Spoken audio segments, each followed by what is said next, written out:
Assalamualaikum warahmatullahi wabarakatuh.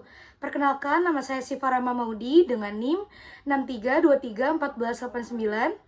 Perkenalkan, nama saya Fida Inia dengan NIM 63231463. Saya Hanana Belia Rahmadani dengan NIM 63231534. Kami kelompok 8 ingin menjelaskan hasil analisis uji data, pengaruh, pendapatan keuangan, dan beban keuangan terhadap laba bersih. Langkah pertama yaitu kita ke variable view dan masukkan variabel-variabelnya. Yang pertama yaitu ada X1, X2, dan variabel Y. Dan di label kita namakan variabel tersebut yaitu X1-nya sebagai pendapatan keuangan.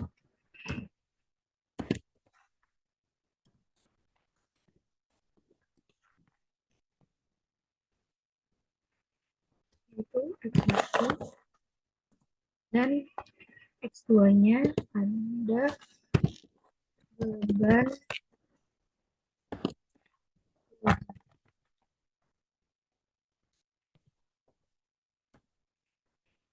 dan variabel Y yaitu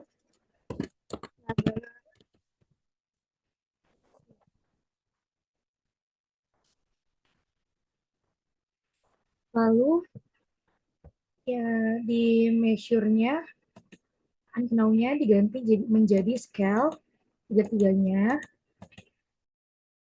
Lalu kita ke data view untuk memasukkan data yang ingin kita uji. Dan ini ada data penelitian yang sudah dalam bentuk LN yang ingin kita uji. Kita salin dulu, lalu kita masukkan ke SPSS.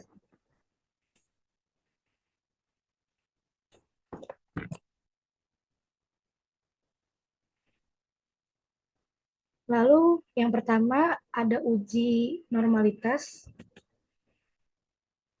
dengan metode grafik, yaitu kita ke analyze, registration, linear, yaitu di sini laba bersihnya ada di dependent, dimasukin ke dependent, dan pendapatan keuangan X1 yaitu di independent, dan beban keuangan X2 yaitu di independent. Ingin menguji uji normalitas metode grafik yaitu di sini plot dependent, variabel Y dependent, dan ZRESID-nya di X. Histogram dan normal probability plot-nya di checklist dua-duanya ya. Terus lalu continue. Oke.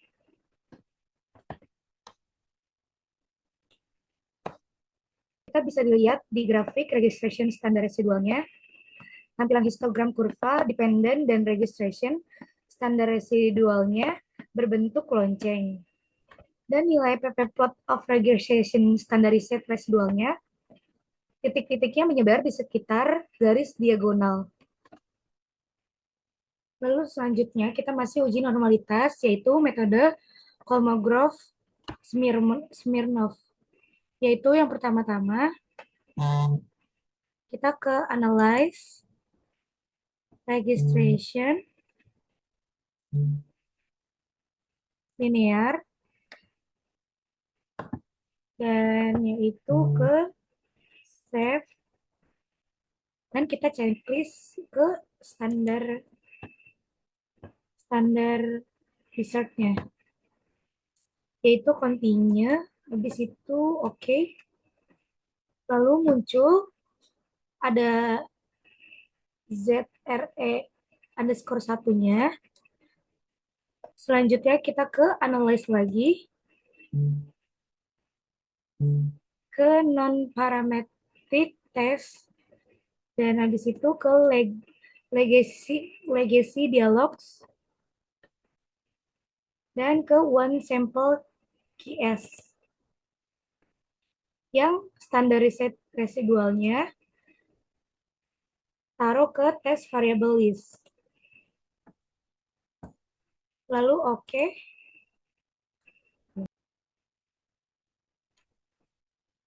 Dan di sini kita bisa lihat one sample Kolmogorov Smirnov testnya, yaitu nilai sig-nya sebesar 0,383,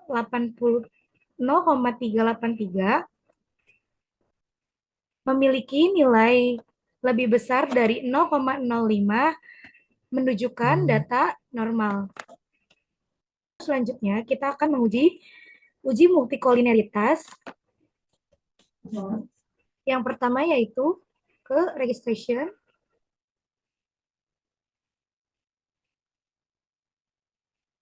Linear. Dan ini masih sama, tetapi kita ke statistik. Dan part and partial correlation-nya di checklist, sama collinearity-nya di checklist. Lalu continue, dan oke. Dan di uji multikolineritas, kita lihat nilai toleransi X1 sebesar 0,386 dan nilai toleransi X2 sebesar 0,386, yaitu lebih besar dari 0,1. Dan nilai FEF X1 sebesar 2,589 dan nilai FIF X2 sebesar 2,589, yaitu kurang dari 10. Dan nilai tersebut tidak ada gejala multikolineritas dan tidak ada hubungan antara variabel bebas mempengaruhi variabel terikat.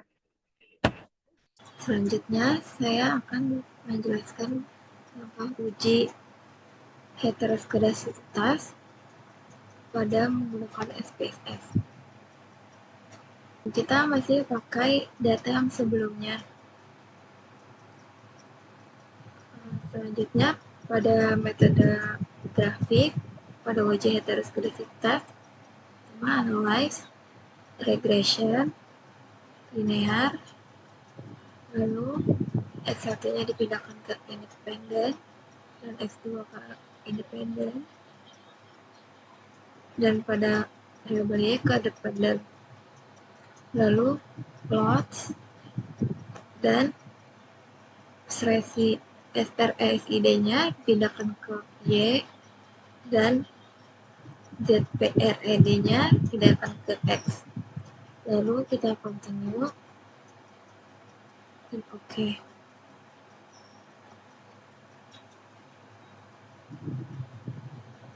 Dan dapat dilihat pada titik-titik pada di scatter plot menyebar secara acak dan tidak membentuk pola, yaitu disebut dengan terbebas dari gejala heteroskedasitas atau sampelnya bersifat homogen. Pada uji heteroskedasitas ini ada juga metode Gleiser. Langkah-langkahnya seperti ini: ke regression, linear, lalu ke ini sudah seperti ini, sama ke save, lalu ke di checklist unstandarized-nya dan cek continue, lalu oke.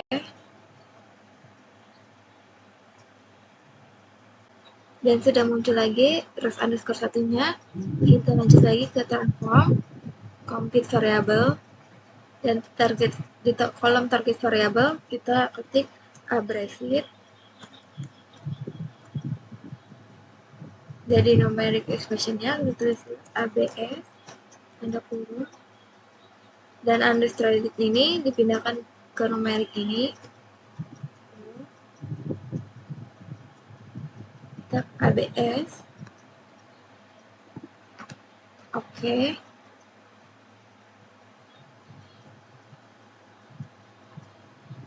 Lalu sudah muncul di kolom sini ada tulisan abrasif. Lalu kita lanjut lagi ke analyze, regression, linear. Yang dependen ini dikeluarkan, diganti menjadi ke abrasif ke dependen. Lalu oke.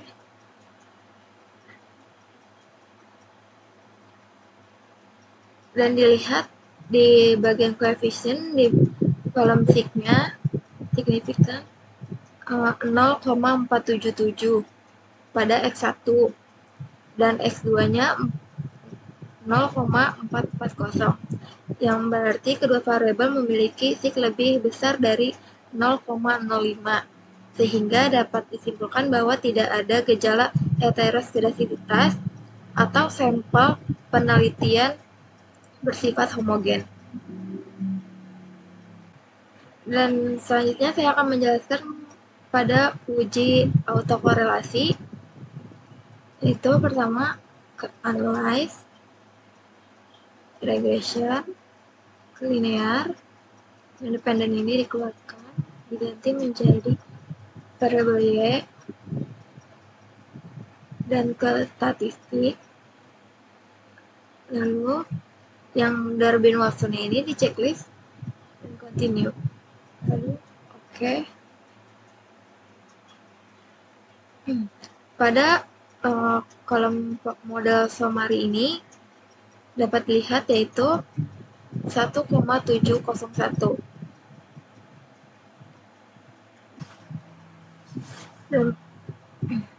Dan pada kolom model summary ini yang di Darwin-Watson-nya yaitu 1,701, ditulis nilai DW 1,701 dan N-nya itu dapat dilihat di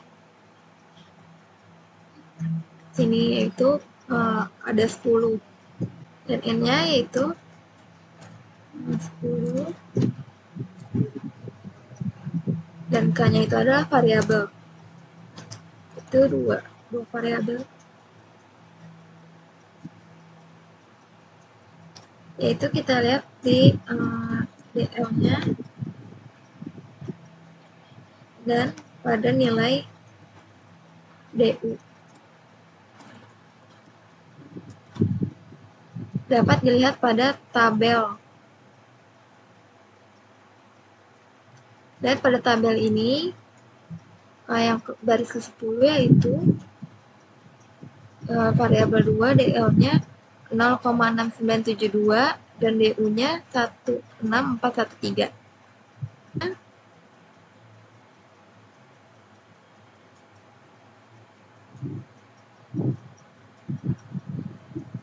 DL-nya 0,6972 dan DU-nya 1,6413. Lalu 4 dikurang DU yaitu 1,6413 dan 4 dikurang DL-nya 0,6972. 4 dikurang 1,6413 yaitu 2,3587.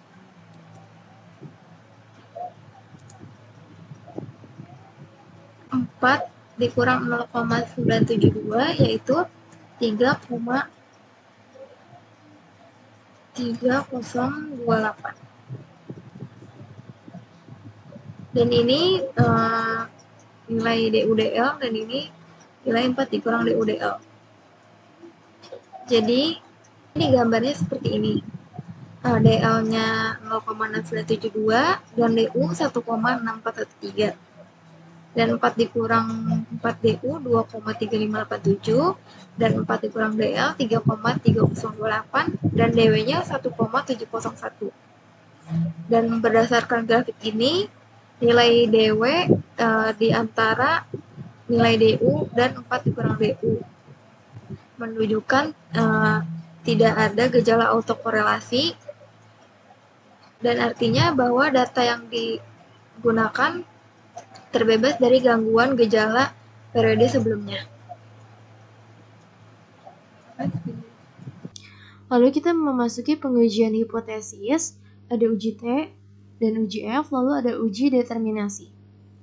Langkah pertama, analyze, lalu regression, linear, pastikan dependennya Y dan X1, X2-nya di sini. Lalu kita ke save, unstandard, continue, lalu ke statis. Untuk R square-nya kita checklist, continue, oke. Lalu akan muncul seperti ini. Kita lihat terlebih dahulu untuk uji T-nya. Di sini X1-nya pengaruh pendapatan keuangan terhadap laba rugi. Dari hasil uji diketahui bahwa nilai T hitung variabel X1 sebesar minus 0,767 dan T-table-nya sebesar, kita bisa lihat di sini di Google, ada di sini 2.36462. Jadi nilai T hitung minus 0,767 lebih kecil dari T-table 2.36462 dengan tingkat sigma ada di 0,468, berada lebih besar dari A 0,05, maka hasil dari uji dinyatakan bahwa H0 diterima dan HA ditolak.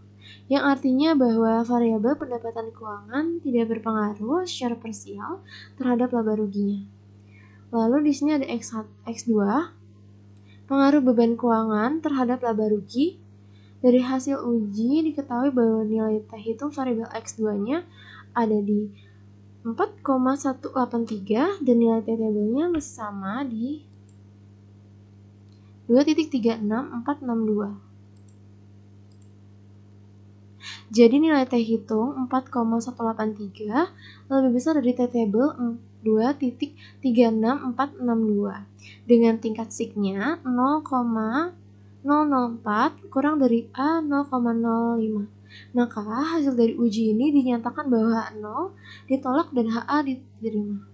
Yang artinya bahwa variabel beban keuangan pengaruh secara parsial terhadap laba bersihnya. Lalu di sini ada uji F. Di sini nilai F hitung sebesar 16,900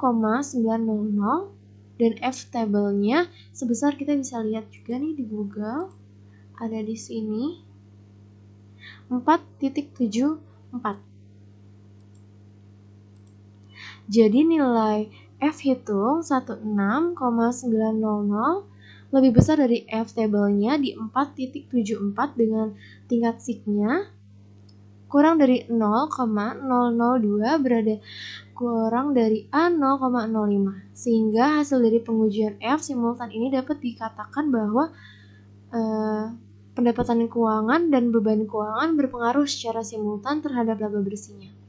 Lalu kita bisa lihat di sini ada uji determinasinya. Pada kolom R square-nya terdapat nilai sebesar 0,828 jika dikonversi ke persentase menjadi 82,7%, maka sumbangan variabel pendapatan keuangan dan beban keuangan dalam mempengaruhi variabel laba bersih memberikan nilai sebesar 82,7%, kemudian 17,3%-nya dipengaruhi oleh variabel lain di luar dari penelitian ini. Sekian hasil analisis uji data yang kami buat dengan SPSS. Kurang lebihnya mohon maaf. Wassalamualaikum warahmatullahi wabarakatuh. Saya Syifa Rahma Maudi.